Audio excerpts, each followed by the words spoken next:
오늘 하나님의 말씀 마태복음 14장 15절부터 21절까지 저녁이 되매 시작.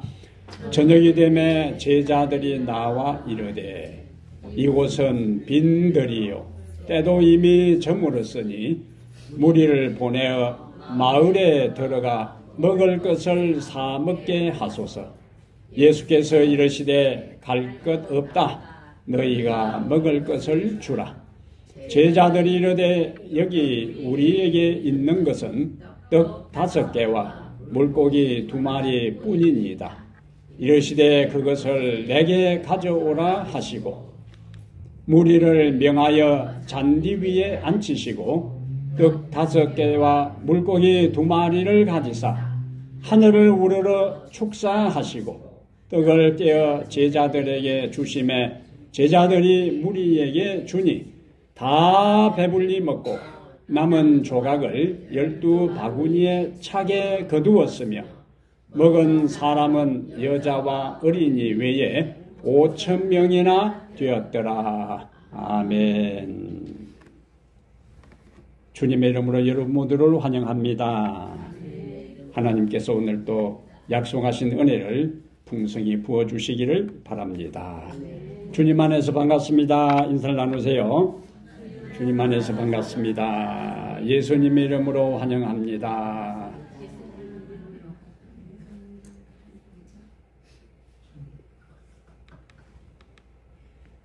오늘은 마태복음 14장 15절부터 21절까지를 본문으로 해서 예수님의 감사생활, 예수님의 감사생활이란 제목으로 하나님 말씀을 함께 살펴보겠습니다.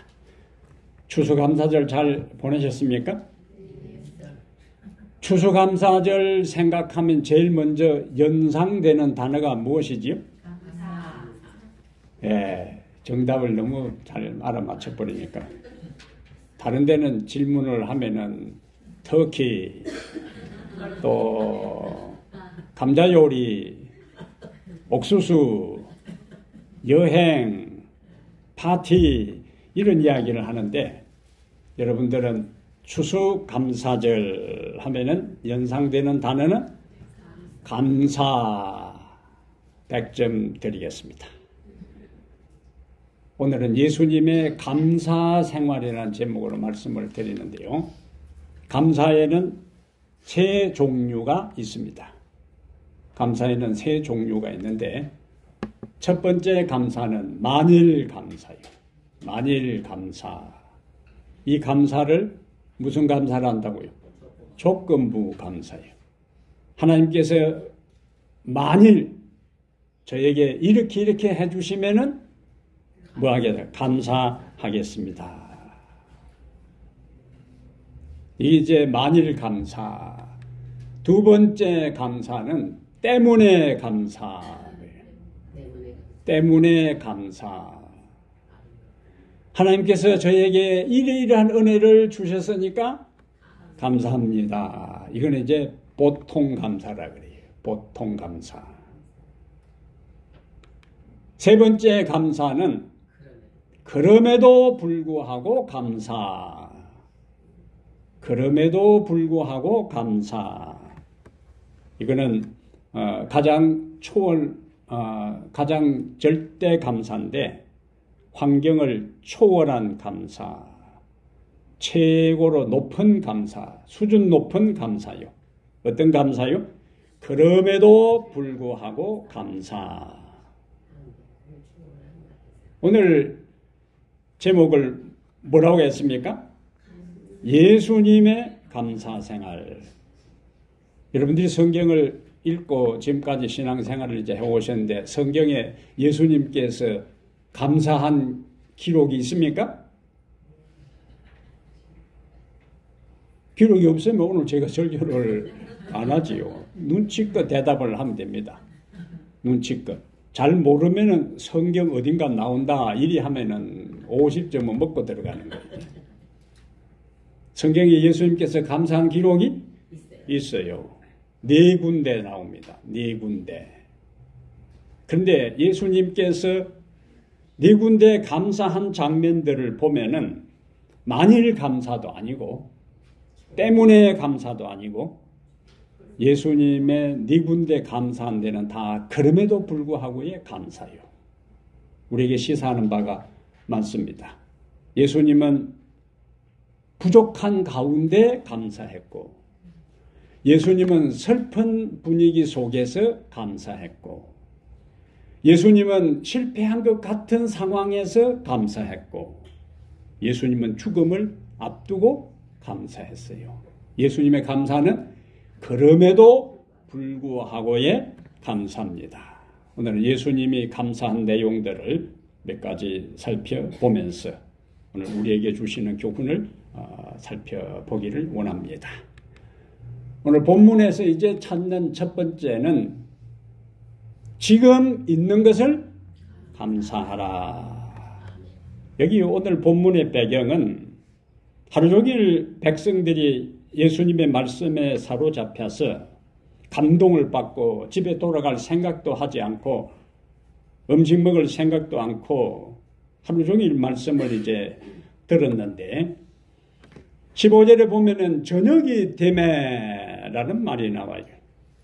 지금 예수님 앞에는 남자만 배고픈 5천 명이 있고 아이들과 여성들까지 다 포함하면 아마 한 2만 명은 좋게 될 수많은 군중들, 그것도 막 식사를 하고 온 사람들이 아니고 하루 종일 쫄쫄 굶은 사람들이 이제 예수님의 말씀을 지금 듣고 있는 것입니다. 이러한 때에 예수님께서 16절에 보면은 갈 것 없다. 너희가 먹을 것을 주라. 제자들에게는 굉장한 도전이었습니다. 제자들이 무슨 재주로 이 많은 사람들을 먹일 수 있겠어요? 예수님의 명령이니까 제자들이 먹을 것을 구하기 위해서 여기저기 다니다가 재수 좋게 안드레가 한 소년이 싸운 도시락 떡 5개와 물고기 2마리를 가지고 예수님께 와요. 그래서 17절에 보면은 제자들이 이르되 여기 우리에게 있는 것은, 자, 우리에게 있는 것은 떡 5개와 물고기 2마리이다 안 하고 물고기 2마리 뿐이니다. 그 뿐자가 중요한 거라 이제. 우리에게 있는 것은, 그러니까 이 남자만 5천 명이 있는데 열심히 먹을 것을 구해와도 물고기 2마리와 떡 5개 뿐이니다. 예수님께서 그 말씀을 들으시고 그건 누구 입에 풀칠하려고 그러나 이빨 사이에 끼서 다 없어질 때 그거 가져와서 뭐 하려고 그러나 차라리 그냥 그 소년 갖다 주라 이렇게 한 것이 아니고 그것을 내게로 가져오라 그랬어요. 내게로 가져오라. 그러면서 19절에 보면은 무리를 명하여 잔디 위에 앉히시고 이것은 이제 식사할 준비를 하라는 거예요. 이제. 떡 5개와 물고기 2마리를 가지사 그것도 하늘을 우러러 축사하시고 하늘을 우러러 축사하셨어요. 저는 이 본문을 명상하면서 5개 떡덩어리 5개와 물고기 2마리 놓고 축복기도 하는 것보다 어차피 많아질 거니까 이왕이면은 산더미처럼 5천 명 먹일 거 다 만들어 놓고 그 앞에 딱 손을 대고 기도했으면은 좀 더 감사하는 게 멋있잖아요. 이제. 예? 어차피 만들 거 다 만들어 놓고 그 앞에서 예수님께서 하늘을 우러러 축사하시면 어울릴 뻔했는데 달랑 고작 떡 5개와 물고기 2마리를 가지사 그것도 거창하게 하늘을 우러러 축사하는 장면이 여기서 나옵니다. 그리고는 우리에게 나눠주라고 이제 하는데 20절에 보면은 다 배불리 먹고 그것도 감질나게 먹은 것이 아니고 다 그 다음에 배불리 먹고 그것으로 끝나는 것이 아니요. 남은 조각을 12바구니에 바닥만 한 것이 아니고 차게 거두었으며 계속 그 의미가 다르잖아요. 예? 다 배불리 먹고 남았고 남은 것이 12바구니에 바닥만 찬 것이 아니라 전체 다 찼고 먹은 사람은 여자와 어린이 외에 5,000명이나 되었더라. 아멘. 예수님은 적은 양이지만은 뭐 했어요? 아니 여기 나오는데 저기 적은 양이지만은 뭐 했다고? 감사했다고요. 적은 양이지만은 감사했을 때에 5,000명을 먹이고도 남아 12광주리에 채울 수 있었다. 이 예수님께서는 부족한 가운데서도 뭐 하셨어요? 감사했어요. 부족한 가운데서도 감사했을 때에 5,000명을 먹이고도 남고 그리고 12바구니에 가득 찬 그와 같은 기적을 이루어 주셨습니다. 우리는 보통 인생을 살아가면서 좀 넉넉하고 푸짐하고 넘치고 풍성해야 감사하는 경우가 많이 있는데 예수님은 부족하고 모자라고 적고 5개뿐인 그 상황에서도 거창하게 하늘을 우러러 감사했다. 오늘 우리에게 하나님께서 주신 것이 오늘 내가 소유한 것이 오늘 내가 누린 것이 조금 모자란 것처럼 보여도 우리는 하늘을 우러러 감사하는 삶을 살 때 하나님께서 더 풍성하게 채워주시는 은혜를 우리에게 주실 것입니다. 그래서 이왕이면 우리 교회가 자리가 없어가지고 여기까지 올라오면 좋겠지만은 부족한 가운데에서도 일단 우리는 하늘을 우러러 뭐 해야 되는 거예요, 이제? 감사해야 되는 거예요. 찬양대가 있고 오케스트라가 있고 그럴듯한 사람들이 있으면 좋겠지만은 그러한 것이 갖추어지지 않아도 자유롭게 우리가 하나님께 감사하고 이렇게 예배 드릴 수 있는 것에 대해서도 무조건 하늘을 우러러 감사하고 재정이 조금 부족해도 감사하고 지혜가 좀 부족해도 감사하고 주께서 그러한 사람들에게 더 풍성하게 남도록 채워주시는 은혜를 허락해 주실 것입니다. 송명이라는 이 시인이 있는데 이분은 내성마비, 중증 내성마비 환자입니다. 이분이 우리가 자주 노래 부르는 남이 못 본 것을 보았고 하는 이 유명한 시를 썼는데 이 노래가 1000만 회를 조회할 정도로 사람들이 이 노래를 많이 찬양을 했어요. 어머니 양수가 터지는 바람에 정상적으로 태어나지 못하고 태어날 때에 의사가 실수해서 소뇌를 건드리는 바람에 태어난 아기는 울지도 못하고 몸을 가누지도 못하는 아이가 되고 말았어요.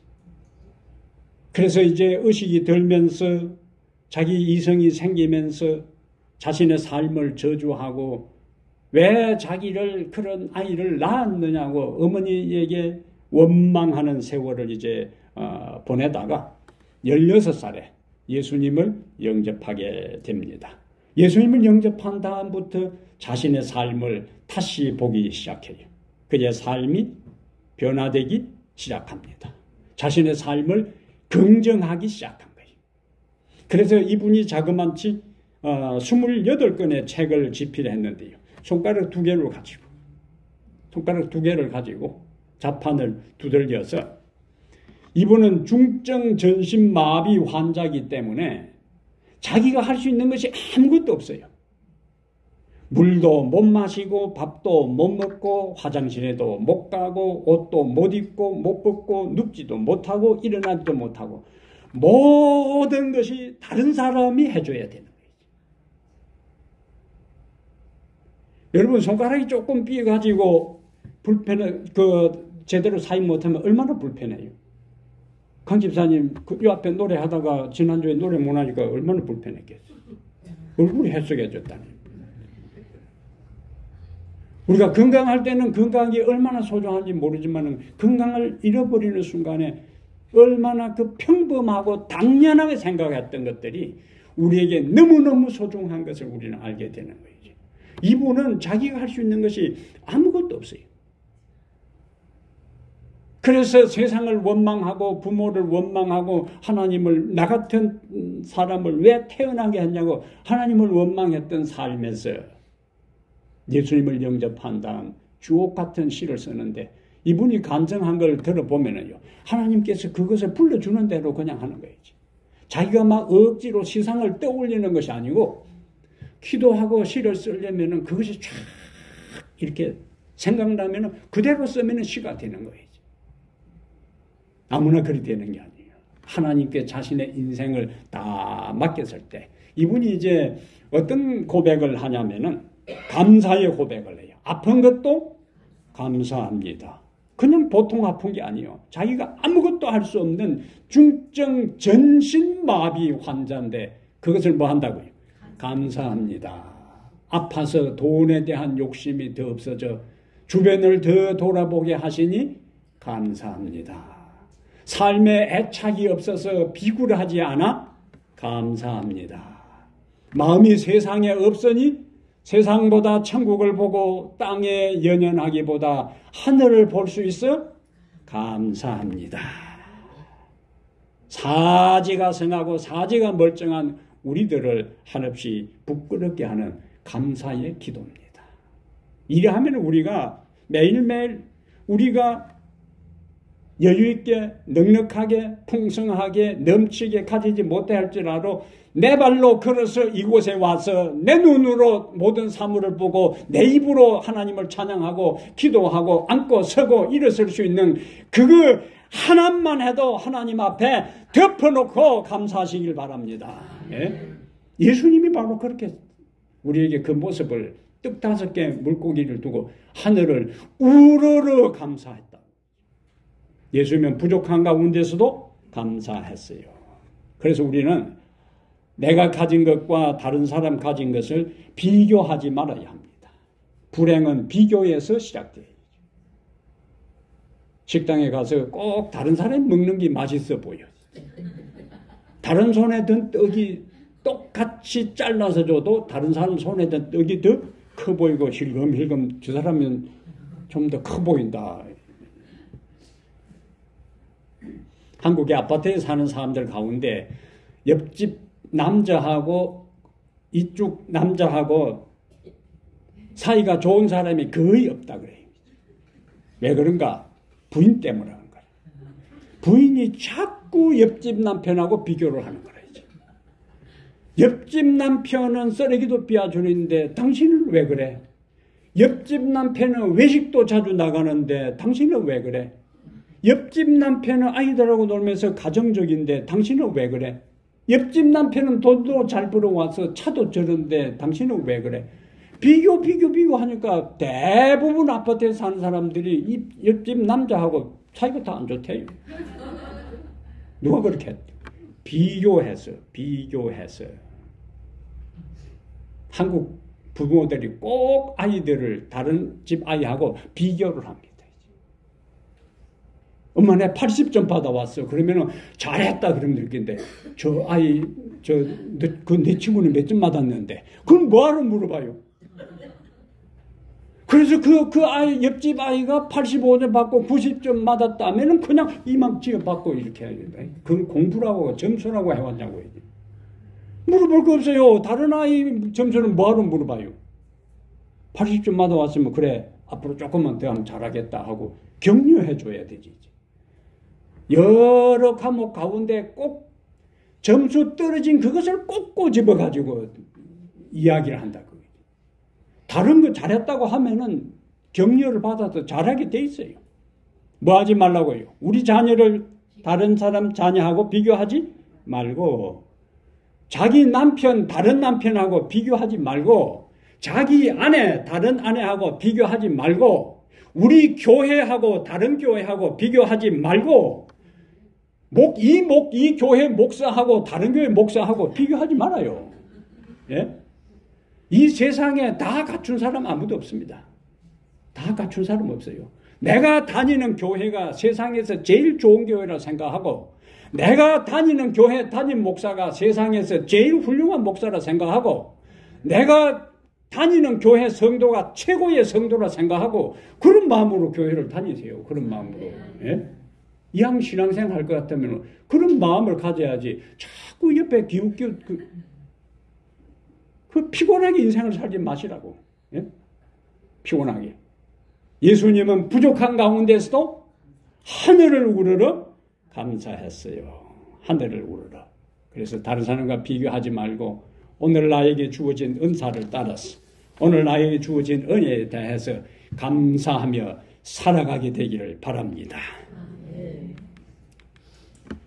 두 번째 예수님의 감사 생활에서 배울 수 있는 것은 수고에 비해 결과가 적어도 감사하라. 수고에 비해 결과가 적어도 감사하라. 마태복음 11장 20절부터 26절에는 예수님께서 다른 동네, 다른 지역에서보다 권능을 가장 많이 행한 그 마을 사람들이 예수님을 받아들이지 않고 배척한 이야기가 기록되어 있습니다. 이때 예수님이 탄식하셔요. 마태복음 11장 21절에 화 있을진저 고라시나 화 있을진저 베세다야 너에게 행한 모든 권능을 두로와 시돈에서 행하였다면 저희가 벌써 베옷을 입고 제에 앉아 회개하였느니라. 베세다는요 야고보의 고향이고, 베드로의 고향이고, 베드로가 살던 동네고 또 이 베세다에 있어서는 나다나엘이라고 여러 제자들이 이 동네 출신이기 때문에 예수님은 다른 지역보다 이 지역에 관심을 가지고 열심히 했어요. 그리고 나중에는 가버나움에 가서 또 복음을 전했는데 가버나움 사람들도 예수님을 받아들이지 않고 배척했어요. 가버나움은 예수님의 제2의 고향이라고 생각할 정도로 예수님이 가버나움에서 복음을 전하기 시작했고 예수님은 선교 본부를 가버나움으로 삼아서 열심히 복음을 전도했어요. 근데 그곳에 있는 사람들이 예수님을 배척했어요. 실패한 곳입니다.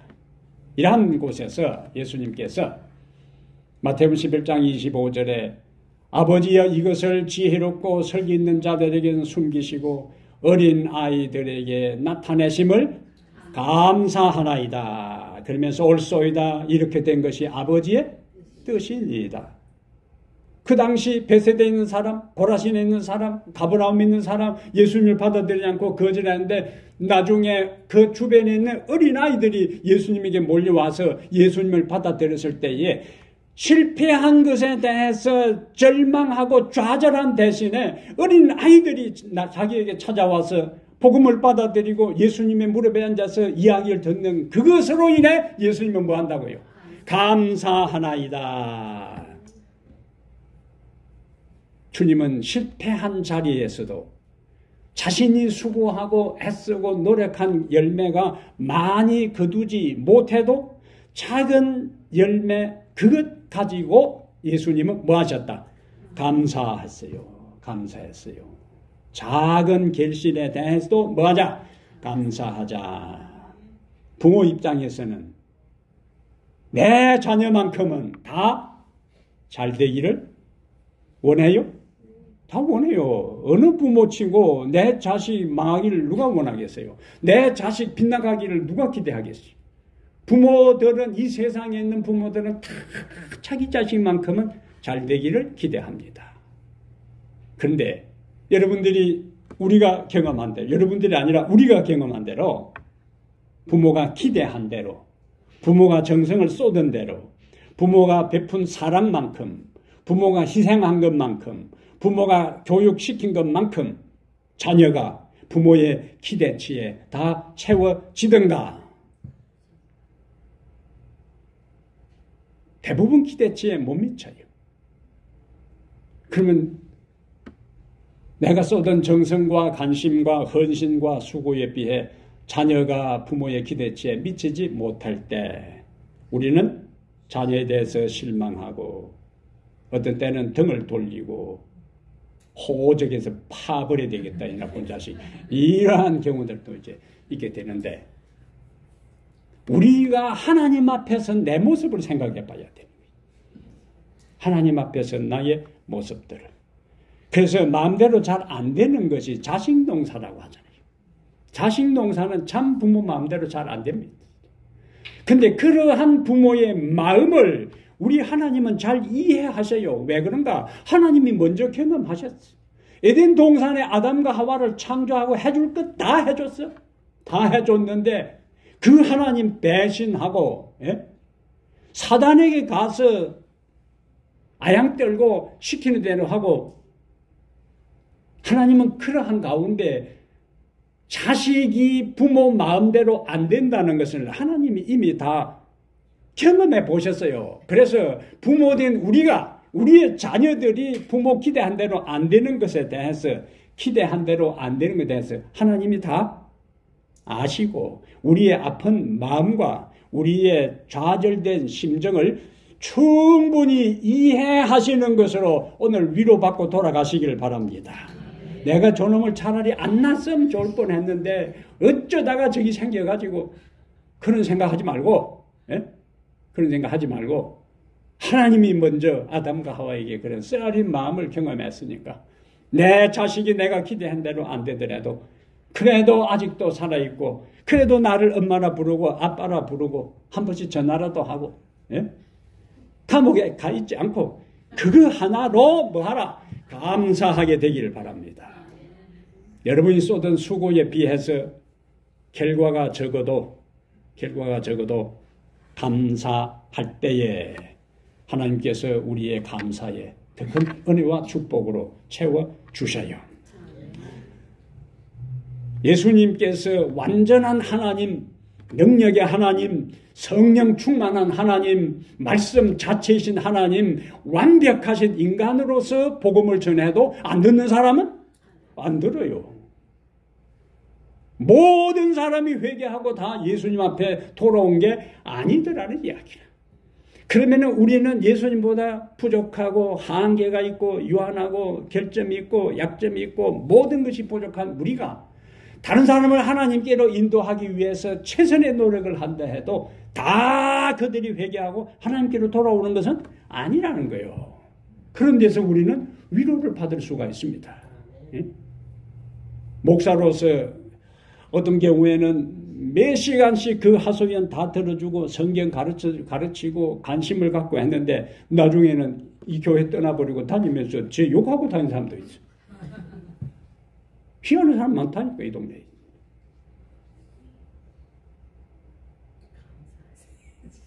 근데 그것을 죄만 경험한 것이 아니라 나는 여러분들을 위해서 죽기 위해 온 것이 아닌데 예수님은 인간을 살리기 위해서 죽기 위해서 오셨음에도 불구하고 자기 땅에 오매 자기 백성이 영접하지 아니했다고 나중에는 십자가에 못 박아 죽이는 상황까지 나타나더래요.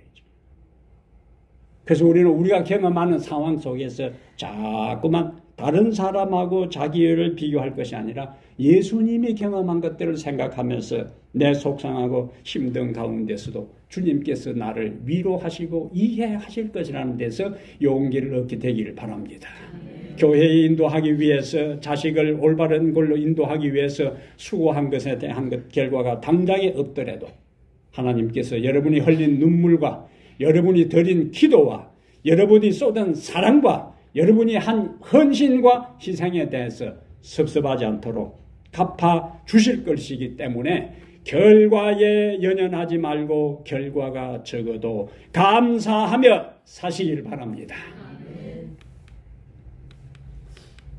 세 번째는 고난 너머를 보고 감사하라. 고난 너머를 보고 감사하라.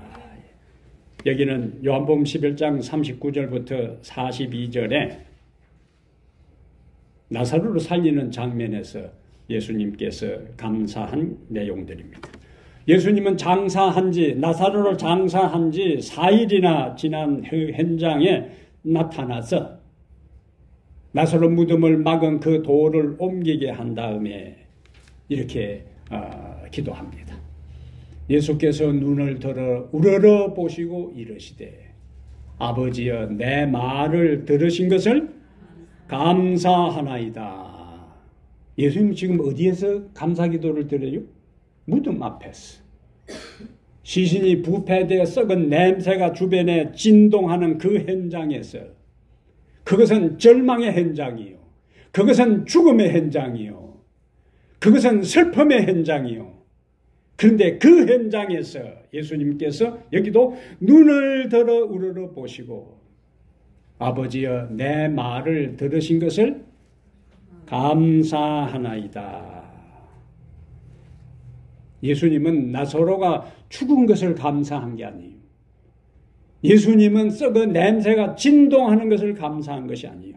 내 말을 들으신 것을 감사한다 그랬어요. 아직 나사로가 나오질 않았습니다. 아직 나사로가 부활해서 그 앞에 나타난 것도 아니요. 그 일이 일어나기 전에 예수님은 내 말을 들으실 것을 인해 감사한다고 하지 않고 들으신 것을 인해 감사한다고요. 이제 이걸 미리 감사라. 미리 감사. 땡겨놓고 감사하는 거예요. 가불 감사합니다. 예수님께서 왜 그 슬픔의 현장에, 죽음의 현장에, 절망의 현장에서 감사하실 수가 있었는가? 예수님은 그 죽음 너머에 나사로가 부활하게 되고, 나사로가 부활하게 되면은 사람들이 예수님이 생명의 주라는 것을 알게 되고, 하나님이 인간을 구원하기 위해서 이 세상에 보내신 메시아 구원자라는 사실을 알게 되고, 그 예수를 믿음으로 구원받는 사람들이 늘어날 것을 보시고 뭐 했다고요? 감사한 거요. 고난 너머를 보고 감사하라. 그래서 요한복음 12장 11절에 이 사건 다음에 나사로 때문에 많은 유대인이 가서 예수를 믿음이르라. 예수님은 벌써 이런 것을 보면서 뭐 한 거요? 감사한 거요. 죽음이라는 가장 절망적인 상황, 인간으로서는 어쩔 수 없는 절박하고 절망적인 상황에서도 하나님의 능력을 믿고 그 다음에 일어난 일들을 미리 보면서 감사했고, 그 감사대로 하나님께서 나사로를 살리신 것입니다. 고난 너머를 보고 감사하라. 아멘을 하려면은 확실히 하세요. 그냥 입에서 중얼거리지 말고. 고난 너머를 보고 감사하라. 네. 이렇게 하세요. 이렇게. 자, 알코올 중독자 남편과 살아가는 한 부인이 있었는데, 신혼 초부터 시작해서 결혼한 지 10년이 돼도 남편이 바뀌지를 않습니다. 날마다 고주망태가 돼서 퇴근할 때 되면 그렇게 해서 집에 돌아오는 거예요. 어느 토요일 밤에 그날도 남편은 술에 취해서 들어오자마자 씻지도 않고 잠에 골아 떨어졌어요. 그 모습을 옆에서 지켜보던 부인이 하나님께 울면서 기도를 드립니다. 하나님, 제가 이렇게 10년 동안 오래 기도를 드리고 있는데 어째 저 남편이 저렇게 공주처럼 찔기가지고 바뀌지도 않고 변하지도 않고 저렇습니까? 하나님, 이제 인내의 한계에 도달했어요. 이렇게 푸념 섞인 기도를 우리 하나님께 드리는데, 그동안 쌓인 서름이 복받쳐 참았던 울음이 이제 터져나옵니다. 참 흐느껴 우는데 언젠가 들었던 설교 말씀이 생각이 났어요. 범사에 감사하라. 그러면 기적이 일어난다. 울고 있는데 설교 들었던 그 말씀이 생각이 나는 겁니다. 범사에 감사하라. 그런데 가만히 생각해 보세요. 그 입장에서 지금 남편이 10년 동안 저 꼴 저 모양인데 거기서 범사에 감사하라. 솔직히 감사 하라고 하는 말씀을 그 설교를 되새기면서 기도를 드리려고 하는데 생각이 잘 안 나요. 그런데 그래도 명령이잖아요. 범사에 감사하라. 억지로 몇 가지를 이제 생각을 이제 해서 기도를 시작을 이제 합니다. 술에 취해 자는 남편이 그래도 없는 것보다는 낫겠다 싶어 하나님 감사합니다. 언젠가는 저 남편이 변화될 가능성이 있으니까 감사합니다. 술은 좋아해도 다른 여자는 관심 박히고 죽어는 사나 자기만 좋다고 따라다니니까 감사합니다. 술을 먹고도 술주정을 하지 않고 집에 들어와서 손찌검하지 않고 그냥 저렇게 조용히 잠을 자니 감사합니다. 술은 먹어도 그 다음날 여지없이 일어나 회사 결근하지 않고 빠져 월급 타와서 감사합니다. 토요일에는 다른 날보다 더 술을 많이 먹고 와서 하루 종일 잠을 자서 내가 교회 가는데 지장 없으니 감사합니다. 그러니까 자꾸 뭐요? 감사할 일이 생기잖아요, 이제. 그래서 조금 전에는 흐느껴 울던 이 부인이 이제는 일이 생각하니까 이것도 감사하고 저것도 감사해서 계속 감사를 드리는데 남편이 이제 실컷 자다가 목이 말라서 잠이 깨서 보니까 아내가 훤한 달 같은 얼굴로 연신 중얼중얼 뭐 감사합니다 하는데 남편이 아내에게 당신 잠 안 자고 이 한밤중에 뭐 하냐고 있지 않습니까? 이 아내가 싱글벙글 환한 미소로 여보 당신과 사는 것이 너무 감사해서 그래요.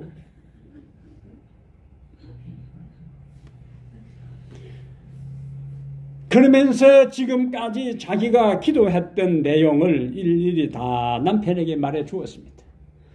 페룩도 낯짝이 있다고 하는데 남편이 자기 아내가 그 기도한 내용들을 듣고 보니까 부끄러운 생각이 들었어요. 자기가 그렇게 애를 먹여도 아내가 자기를 그렇게 생각하고 감사하고 있구나.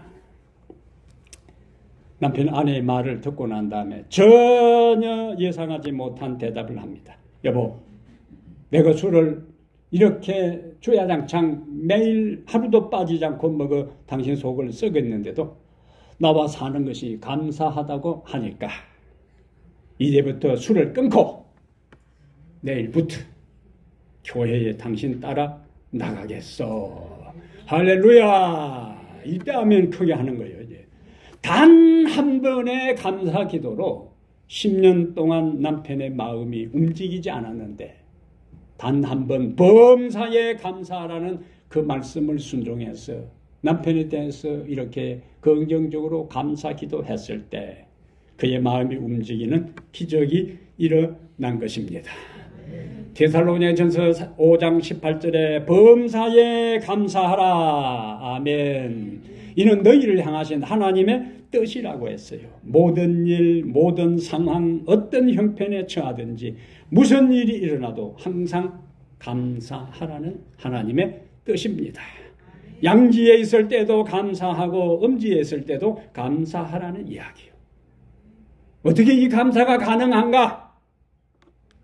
로마서 8장 28절에 읽습니다. 하나님을 사랑하는 자, 곧 그의 뜻대로 부르심을 입은 자들에게는 모든 것이 합력하여 선을 이룰 것이기 때문에 우리는 감사할 수가 있습니다.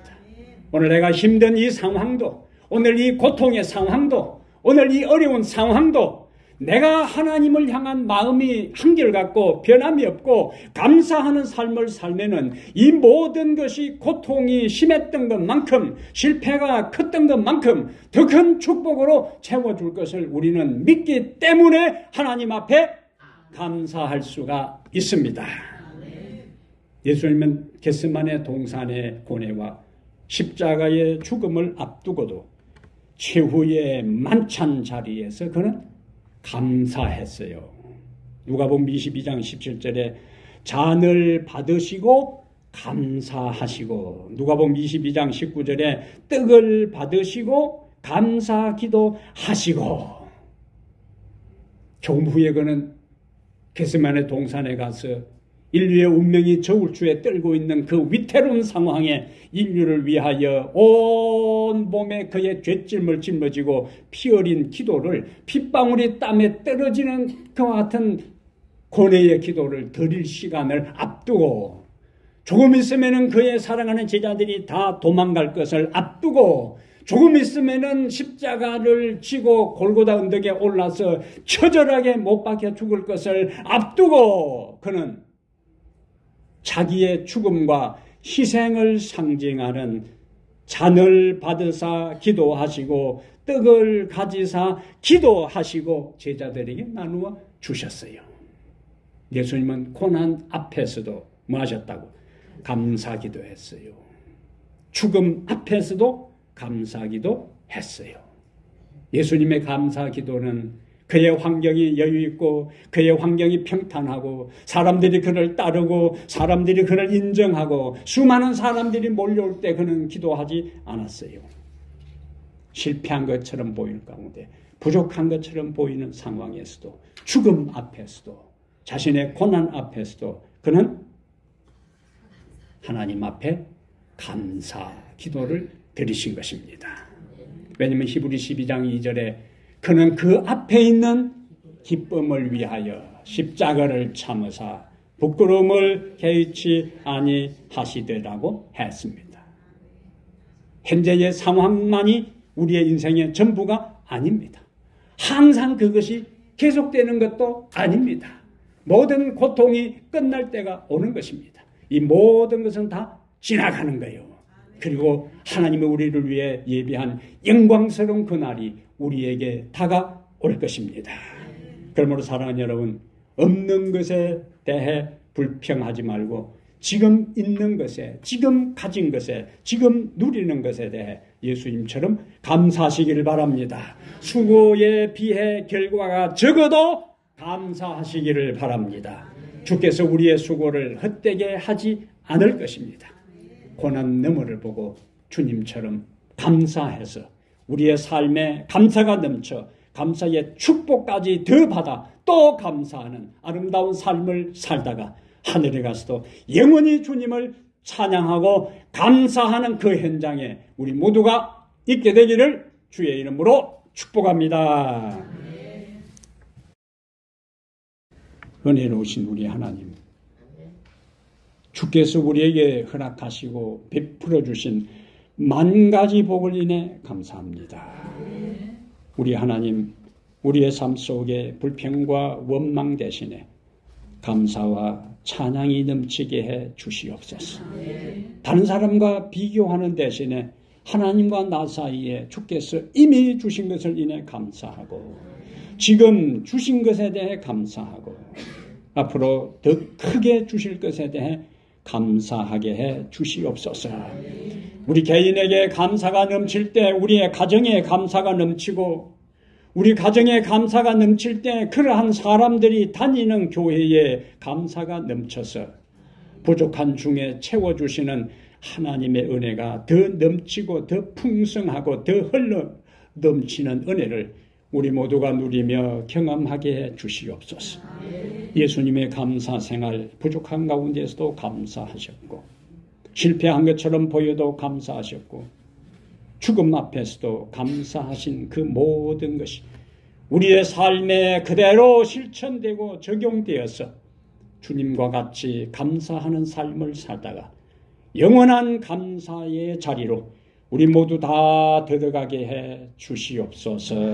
우리 주 예수 그리스도 이름으로 간절히 축복하옵나이다. 아멘.